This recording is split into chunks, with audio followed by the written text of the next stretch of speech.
the last one standing is the person that doesn't find their limit.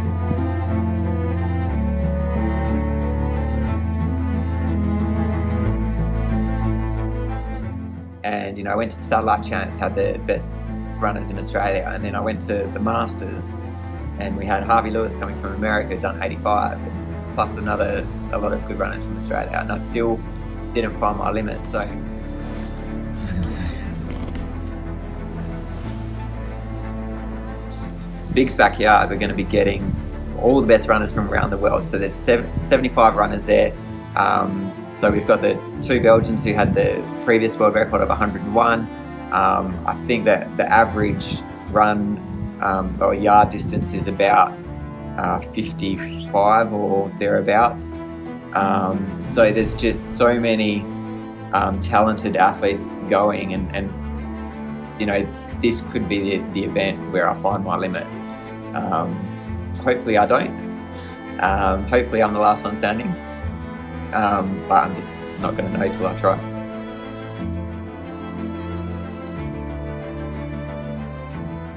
Flew from Perth to Sydney to Fort Worth, and that was about 20 hours all up. Yeah. And then they're on the opposite time zone to us as well. So yeah, the jet lag wasn't too bad, just because of the timing of the flights. And also, I did sleep on the plane, made sure that I was walking around on the plane. Oh. You did how many Ks on the plane? I did about 5,000 steps before we landed. Right, yeah, I'm sure you're annoying some people. Yeah. Got to the back of the plane and do some stretches and then do some more laps. And yeah, the week before the event, I just want to be as low stress as possible. So Jem booked all the flights. Jem sorted out the passports. She worked out where we had to go, and even just things like going through security. I'm like, I'll just follow Jem so she can work it all out. And then when we get to the airports and where to go, I'll just follow Jem. Yeah. Jem will tell us where to go. So for me, it was just, low stress. I didn't have to think about it. It was a bit stressful when I was first driving though. Nearly hit the car. Yeah, so driving's a bit different.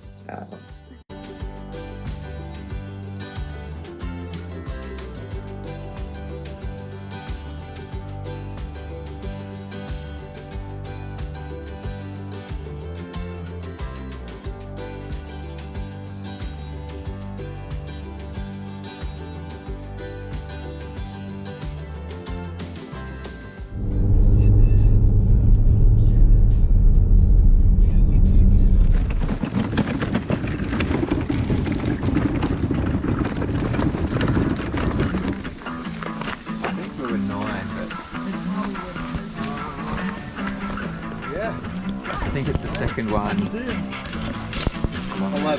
11? 29 is going to be one second. Right. Hey Bill, Hello. where are we?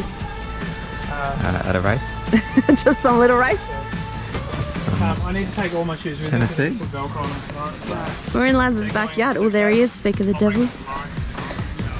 Laz's backyard. Few tents. This is going to be our home You'll see in here. for probably a week. Who knows? T-shirts, so it's a short. Hey, how you going? Good. How you feeling? Nervous? Me too. It's alright. I just want to start that first lap. Hey, Yeah. that's the worst. You want to start it? Yeah. You can switch. You can switch. Yeah.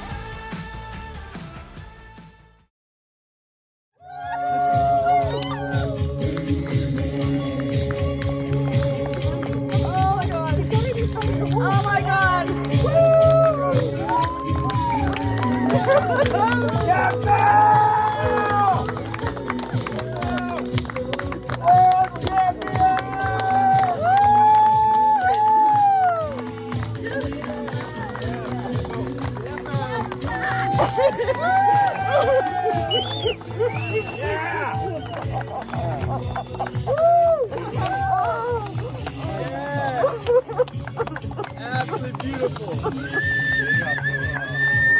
What a dream. Yeah, to go and do that world record lap on my own, after being out there for like 4.25 days, it was just like a surreal feeling, like just running that course.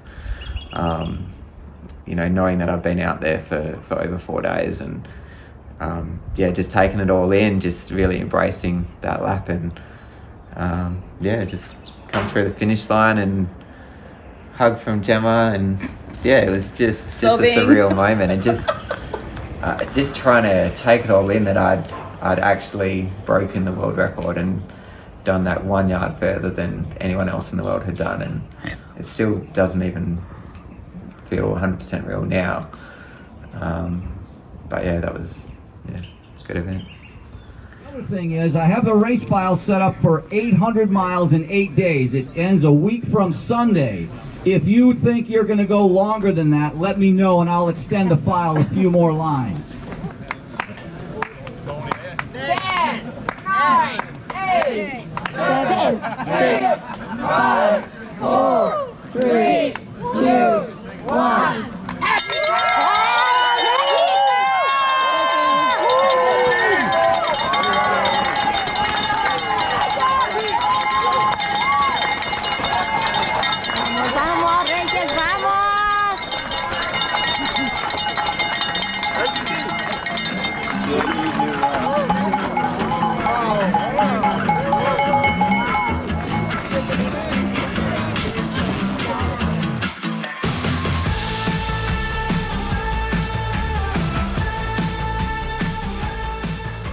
First 3 days was fairly uneventful. It was just familiarising myself with the course. It kind of took a while for the course to sink in, like working out where the different landmarks are, and I didn't really have any spatial awareness of where I was in relation to the start finish area. That was the same on lap 100. Yeah, but it was just I'd run bits and I don't know, there'd be landmarks and I just wouldn't know where I was in relation to them. There was this tree that you had to climb through. We saw that lots of times. Climb through every lap, and I don't think it was till lap 5 that I realised I was climbing through it on the way out and also on the way back, that it was the same tree.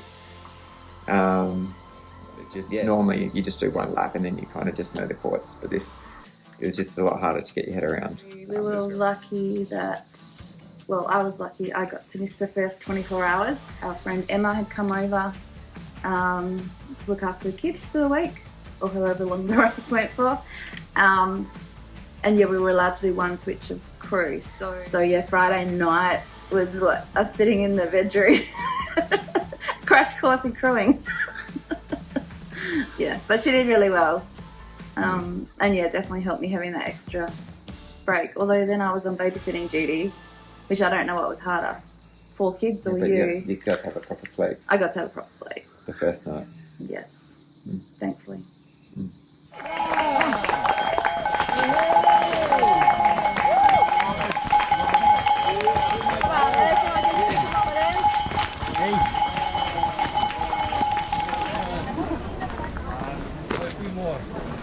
How'd you go? Yeah, it's good. It wasn't as bad as I thought it was going to be. Nah.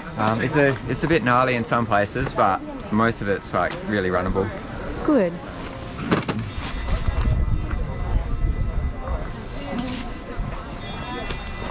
I won't need that till night time.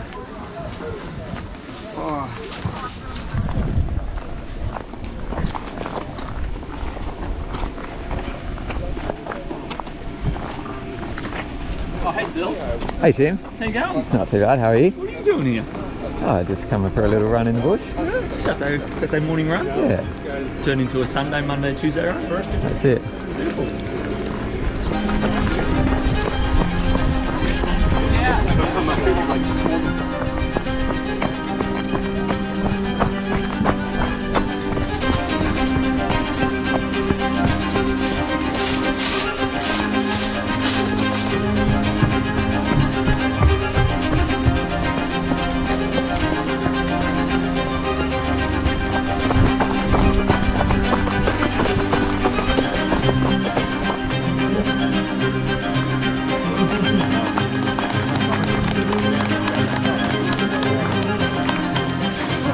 I might try and do the foot bath in the next lap. Okay. Because I'm going to be changing my shoes anyway. Yeah. So the next one's the last day lap? Yeah. Yeah. So let's aim for it next lap. Cool. First run of drops. Probably don't need the hat anymore. Oh, really? Took a nasty fall. Oh no. Who did? Indian runner Kartik Joshi So we're at one. took a fall straight onto the rocks. Had breath knocked out of him, but seems okay. Oh. You still going? So I don't know if that was on loop 10 or on loop 9. So in the lead up to the event, Jem had messaged, I don't know how many people, a bunch of my friends, and just I just asked them if they wanted to send me like a message or a funny memory or just something that I could write down and give to Phil. Like every lap I'd come in and I'd have a new note to read, and it just gave me something to like look forward to on that lap. It's like, well, when I finish this lap, I get to read a new note. But also, like when I go out and run the next lap, I've still got that note fresh in my head. So as I'm, running, that might give me a bit of motivation or inspiration to keep going. And yeah, it's good. Just like having that little bit at home with you there, and it's just really moving to see how many people are back home supporting me.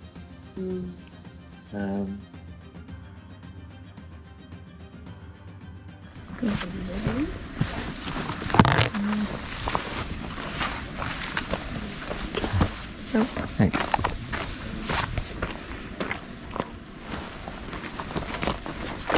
which tutu do you want? The orange one. The other one's for you. Oh, is it? I can deal with that.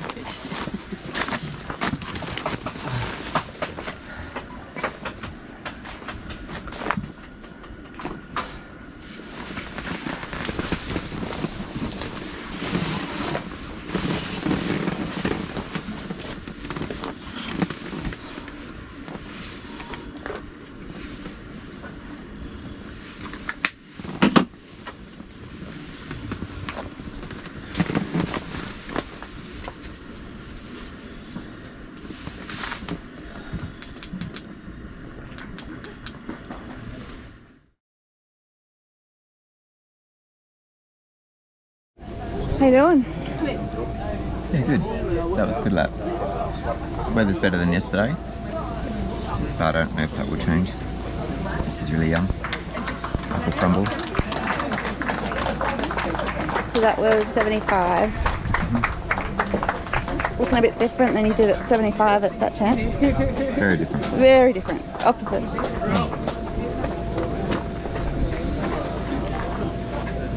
Any other thoughts? You put my mood down as a 4 for that lap. Oh, that's good news. Yeah, so early on the fourth day, things started to get a little bit interesting. Yeah. So I mean, everything had gone according to plan for those first 3 days and 3 nights. And I'd even made a comment that something like, this is the best that I'd felt at that stage in the backyard before. And then it would have been just a few laps later that I started to get a pain in my leg. And I was a little bit concerned at first, but it wasn't like, my race is over. It's like, okay, I've got this pain here. What are we going to do about it? Yeah, we're going to have to manage this because this has the potential to get bigger. And then, it just got progressively worse. I think, and then it started to slow you down. Let's go, Phil!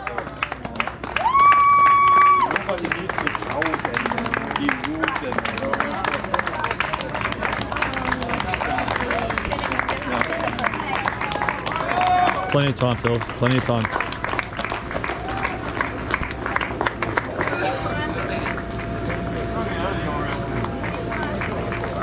You can take it easy here. I'll have everything ready to go. there wasn't any pin t-shirt.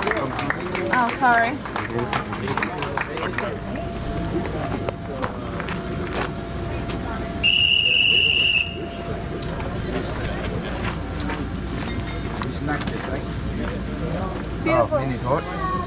Road to the turnaround and back. No more trail until the sun rises.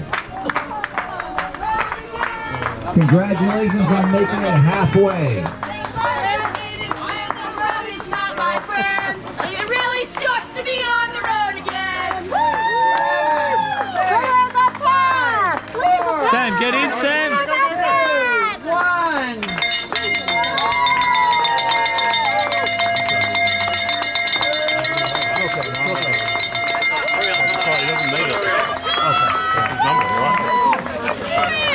Oh yeah, they have 2 now. That's what we were saying. No big deal. Even if he doesn't have anything, that's fine.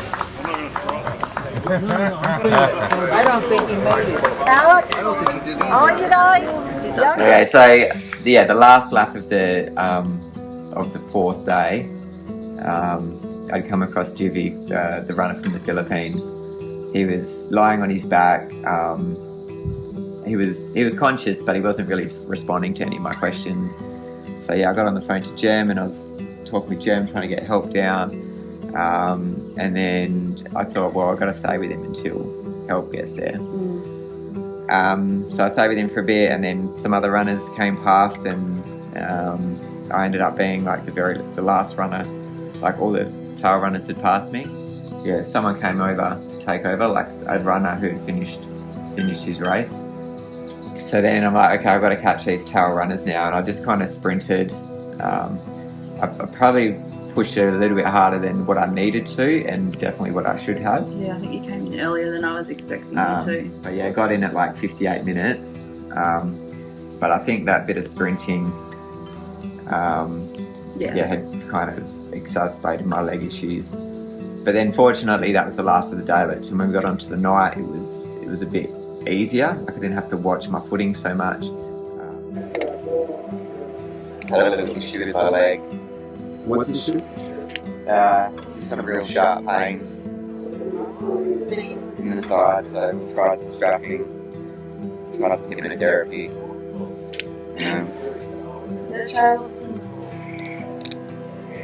So we're around 4, so Melissa's bone sticking out, right? that's it. 47. The sign. And obviously my mood for the last 3 lap though has been mine. Yeah, I got that. Nathan said the exact same thing happened at that chance, and he started to like go down a bit, you know, exact same time.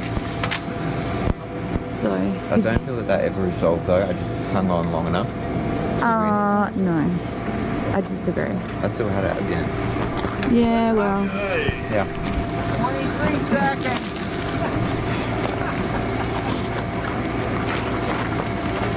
10, 9, 8, 7, 6. Have fun out there. Oh, you like splashing.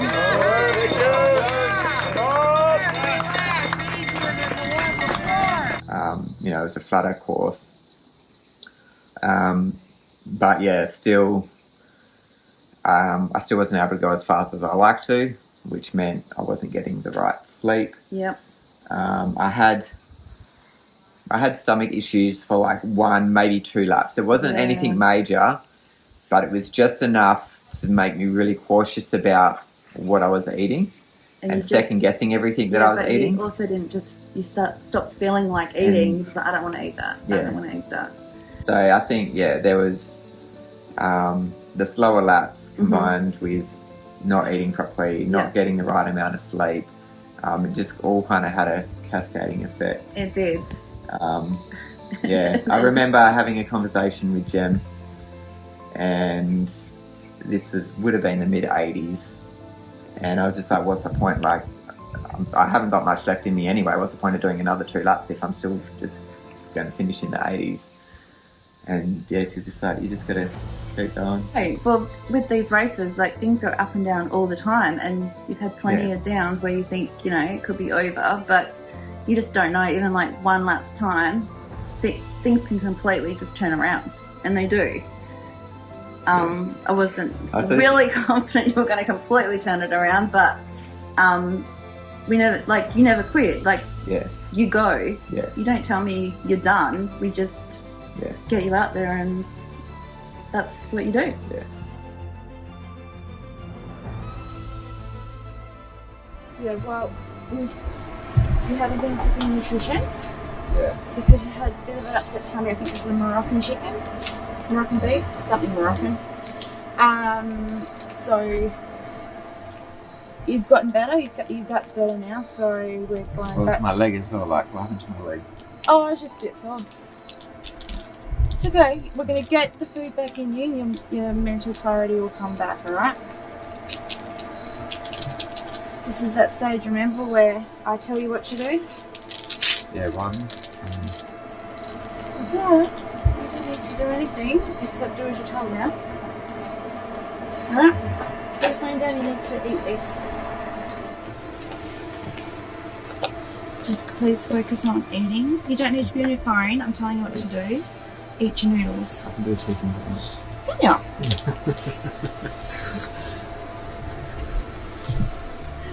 Oh dear. So I'm still running at a good pace. Yeah, you're Yeah. fine. You're Yeah. great. You Yeah, need to you're get this But in you because your brain's not what functioning Pace properly. am I meant to be running? We're doing that. Meant to be quicker at night, isn't it? Yeah, we're doing quick laps now and you're going to get some sleep. Okay, but you need that in you for energy and for your brain. Yeah, you said 47, you're in like 46 that time. You're Yeah. actually ahead of us. Yeah. Yeah, we had to run down here. I don't like running, Phil, Why don't you just set up here? because it's cold. Not really. Just eat your noodles.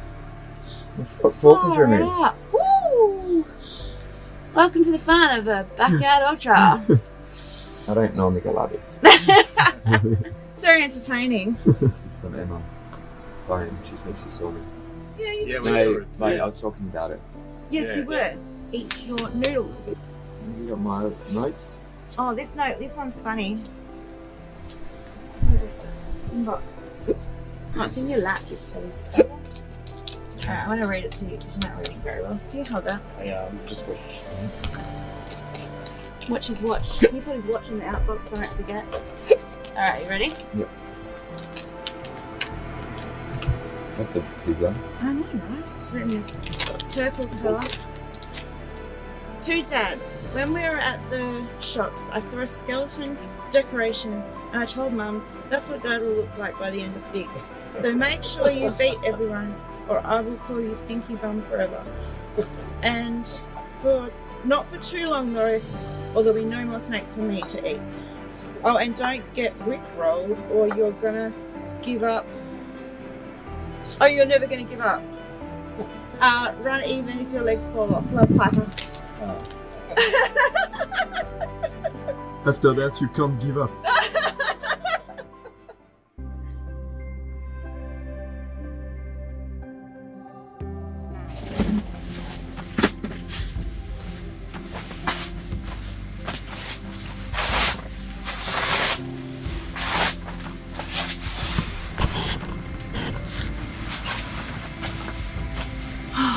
Okay, it's 6 a.m. Wednesday morning. Oh wow. I need some sleep.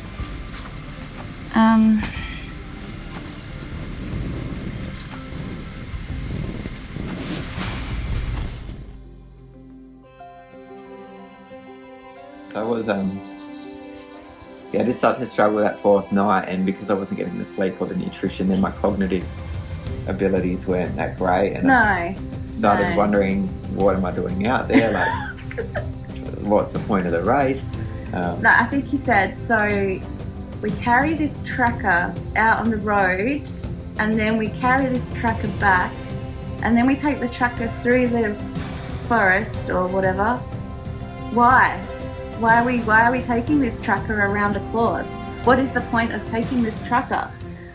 That's what you kept saying to me. Something like that. Yeah, something like that. But yeah, I just, my mind was trying to make sense of what I was doing. And I kind of, like, I knew I have to just go and run, and I knew, like, I look at my watch and I didn't know what the numbers really meant, but I'm like, I need to keep this below 7:30, and I'm like, okay, I'll just keep that below 7:30, and I think just going on autopilot, my body kind of knew what to do. I was just questioning, like, the point of it.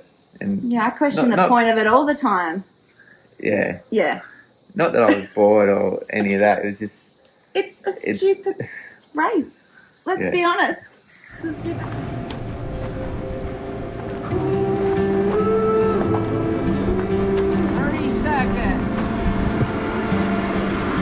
Back backyard runners, we're now back on the daytime trail loop. Welcome to 400 miles. You're now halfway. 15,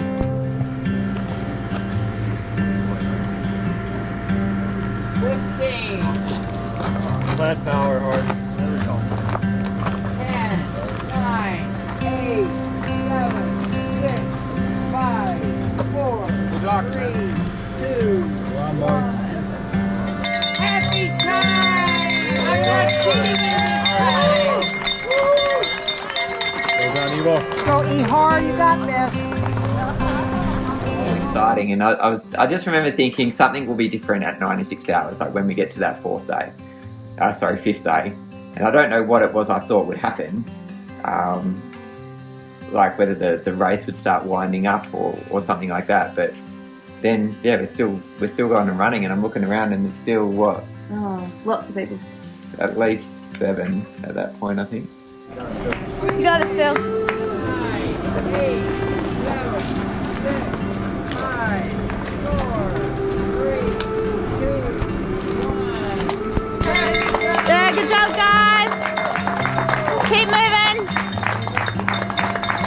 That's it, Phil.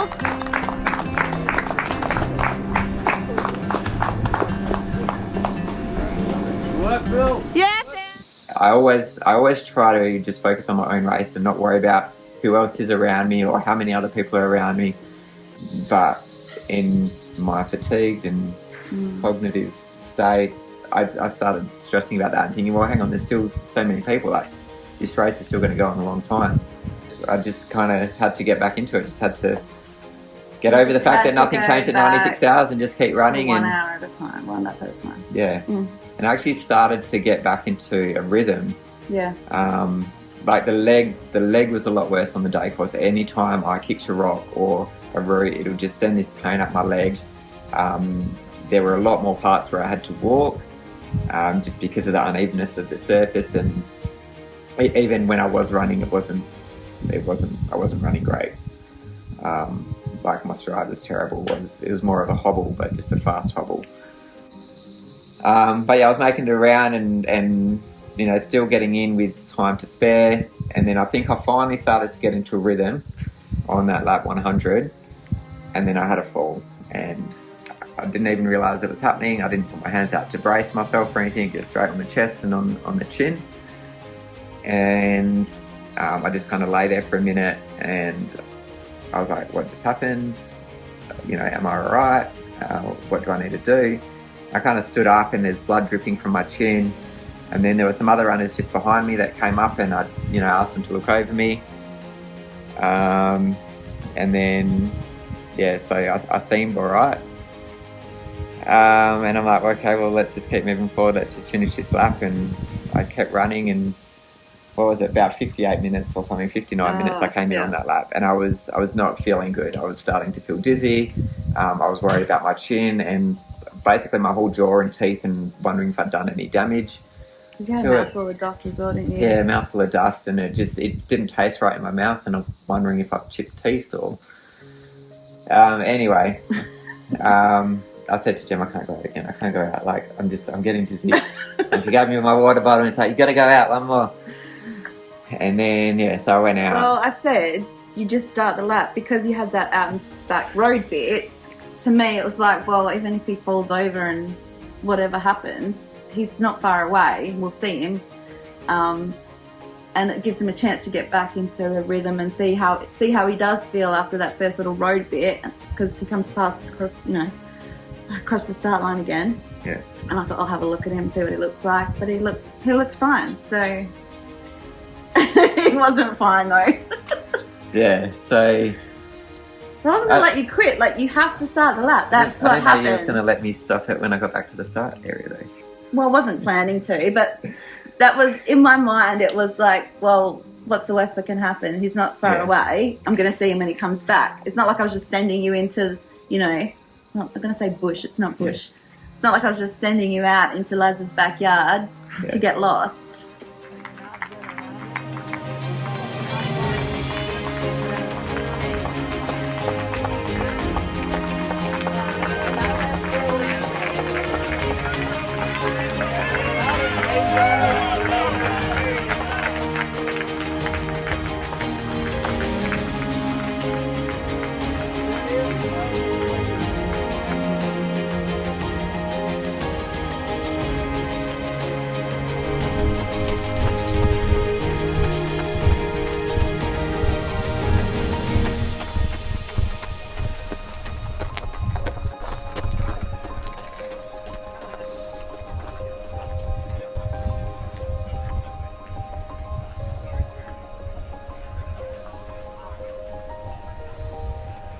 Yeah. But then I just really started to struggle. So I had the dizziness. You know, I couldn't really run a lot of it, so I was stumbling around for a bit. There was one point where I just sat on the floor and just try to like regroup. But there was this point where these spectators would normally come out. They'd be out there most laps. But then I remember looking at my watch and it was around the 37-minute mark, and I'm trying to do the maths, and it's like, well, I'm not even at the halfway yet, and I've got 23 minutes left. You know, I should probably turn back now rather than like keep going, and because I don't know if I'm in and this is how my mind works when I'm out there. Because I was at this spot where these spectators were, I was thinking, okay, there's a spot that they drive to meet here, because I didn't think we're anywhere near the start finish area, because we're near halfway. So then I saw a car off in the distance. I'm like, okay, so they'll be at that car. Let me go to the car, and there'll be someone there with the car. Was there a car there? Into that. And then as I got closer, it wasn't a car, it was a rock. But I'd already left the course, so I'm like, no point getting back onto the course. I'm already on this new track. The people, the spectators, they're coming from somewhere.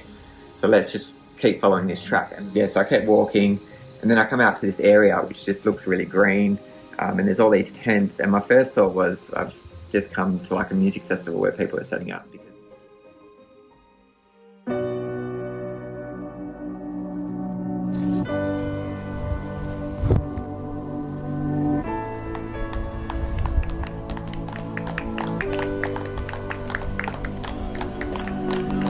I see it in your eyes, the hesitation.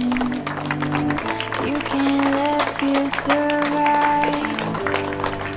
The world needs saving, so push your doubts aside. Don't be complacent. This is your chance to rise. You've got to take it.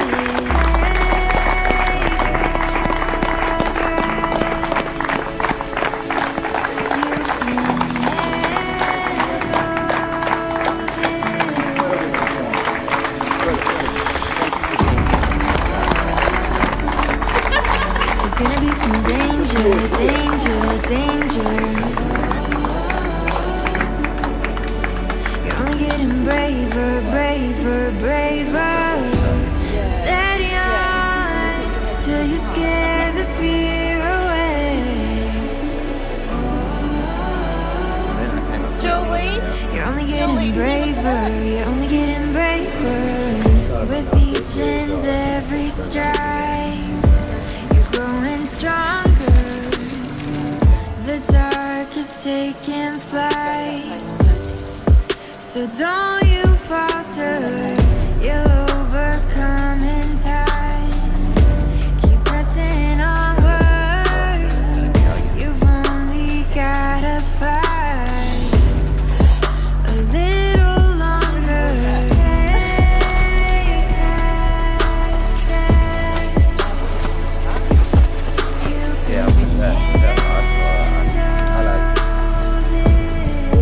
You take a tumble? Yeah, well, I only got my thing since 11 years ago. There's gonna be some danger, danger, danger. But still, you got the coin, Got the coin. which is worth as much as everybody else's coin. And I got the fun. Yeah, I can't. Can you believe it? The numbers at every juncture have been just staggering. You know, 7,200 milers would be a lot in any race. Yeah. The 47, 48 hour 200s, Yeah. that's insane. But it's because all the good ones came. That's it. No COVID this year. So Thanks, Liz. in a couple of years, I think we might do this again. It's going to be. You're getting. There's gonna be some danger, danger, danger. You're only getting braver, braver, braver. Steady on till you scare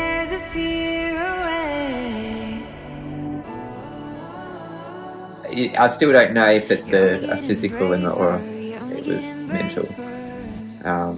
But yeah, you just, I don't know, it's easy to sit here now being comfortable and think back and go, oh, like if I hadn't sat on the ground, maybe I would have got around quick enough, like if I didn't waste that time.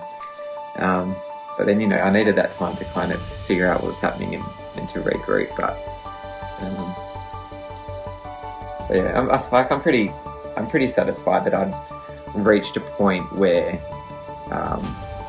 You pushed through a lot. I couldn't go on anymore. And yeah, especially when I was having conversations, in the mid 80s about, I only got a couple more laps left in me, and knowing that I'd had that leg pain from the early 70s and still got into 100 hours. I am satisfied that I've been able to push through those challenges and that discomfort and still be able to come out with a result, which not long ago still would have been a world record. So yeah, I got to remind myself that 100 is still an incredible number, but there's always going to be a part of me that's just slightly disappointed that doing the best that I could on the day or days didn't translate into a win or a record or even a personal best. It's good to kind of know what it feels like to be in that state, and I'll be able to take that and just further fuel and experience for future backyards. Yeah, in some ways, like I've thought about it since, it's actually, in some ways it's not a good thing, but it can be, like if he'd won that, if he'd just smashed it, no problem, it's world record, then what? You're like, well, what are you going to do next? Whereas now he's, realised there's some things, he is actually human, he's not a robot, and there's lots of things that, we both can learn from this one. Yeah, but I'll definitely be doing more backyards. Yes. We always, I always say after, I don't want to do this again. Yeah. And then we do. Yep.